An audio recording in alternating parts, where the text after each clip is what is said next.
ngono. Ya, yuk. Ayo Mbak Elisa meneh. Ya, duet ya. Duet karo Mas Ardi. Ya, Mas Ardi, lagune Lintang Asmara, pamundhute saka Pandemen Budaya terus. Wow, ya, Ora apa-apa ya, ora apa-apa. Panggungnya penuh sandiwara. Ngono, Ki yang sempat viral di dunia TikTok dan YouTube Mas Ardi. Ya. Mas Muhammad Ardi, Albertus. Ya. Ya. Yo le, rene le ngadeg le. Kamu diidolakan oleh emak-emak di seluruh Indonesia. Ket pinginane takon, Pak Kangko, Ardi mengki mangkat apa mboten? Nah, ini gandeng bocah kapinujon bapakne utawa Ki Sarlair ora pentas melu awake dhewe, Tru. Ya, ya. Ndi bocah ayo Mbak El. Duet karo Mbak Elisa Urkarus Alaso. Dikabarkan sempat dekat dengan Niken Salindri, Tru. Ya, asline piye? Kakak adik. Wow. Kakak adik. Ndi jae ayo kene le. Diaturi tindak panggung. Men do pirsa. Oh gitu Mas Albertus Ardi. Ya, ya. Saka Klaten. Ya, Iki Mbak Elisa. Bintangi lanang Dwijo Laras Indonesia. Yes. Janokonya. Tapi Janoko itu kan terkenal punya pacar yang banyak. Iya. Nah, kamu gimana? Belum, Mbak. Aduh. Belum katanya. Ya Sa, belum loh Sa. Aduh, jangan-jangan kamu CEO yang sedang menyamar. Mencari batu giyok. Mencari cinta. Oke, duet ya, Mas Ardi. Oke, didikte Mbak. Didekte. Digolek kok. Bocahe kaya ngono kuwi sapancen bocahe meneng kaya. Susah ya? Heeh, dijak omong ngono angel. Ya cool gitu loh, introvert ya. Sing marai penasaran kaum-kaum hawa ki ya mergo Ardi ki cah meneng. Ya, nek kebanyakan ngomong gitu malah enggak ya? Iya. Berarti kamu enggak bakat dalang loh. Mboten bakat. Nek dalang kan akeh ngomongnya, berarti Betul. kurang bikin tertarik. Iya. Boten Pak. Sing marai para mak-mak iki nganti ana lho Sa, aku pas nalika pentas ana Ngawi. Ya. Kuwi ibu-ibu sak nun sewu sak ibu-ibu menika saking Bandung ki nyusul ning Ngawi mergo ya Ardi. Demi nonton Ardi. Demi nonton secara langsung. Waduh, diciwel enggak? Diampung enggak? Mboten.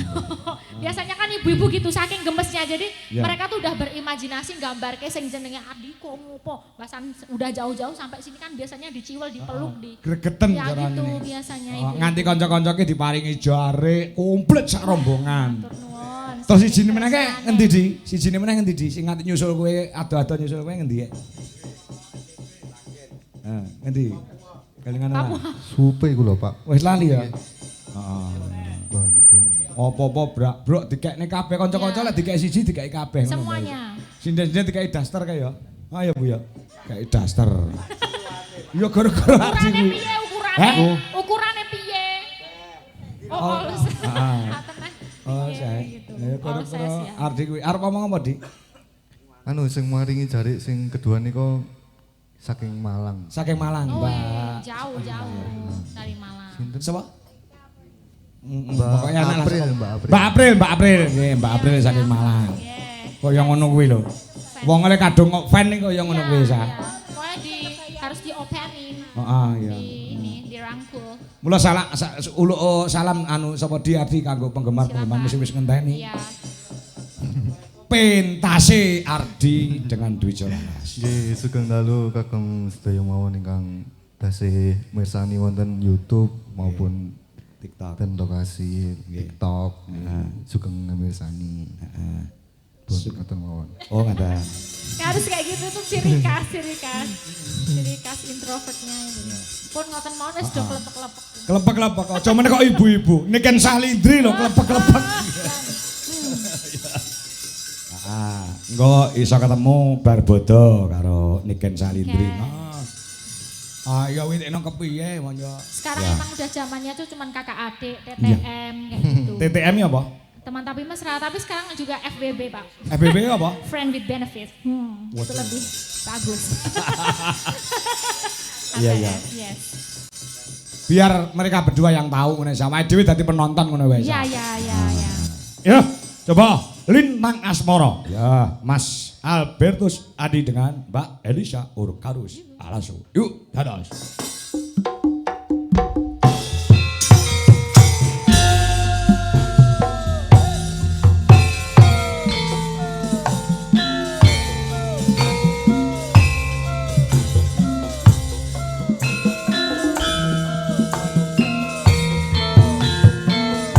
Kamera TikTok nyuwun disum Mas Irfan.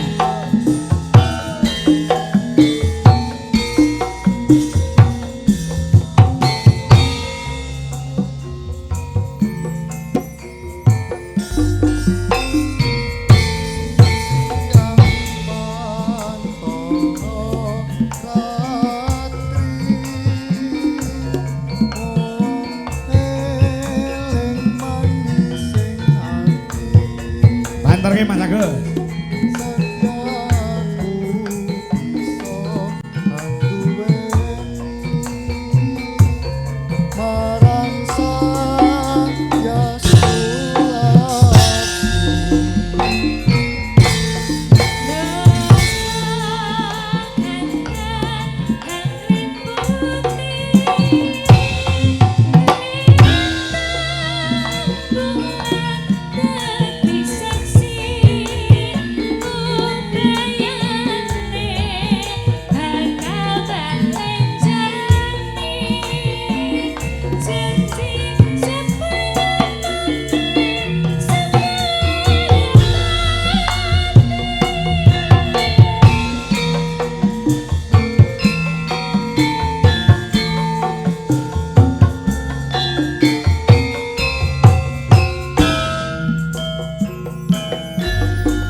Setiaku bisa kan duweni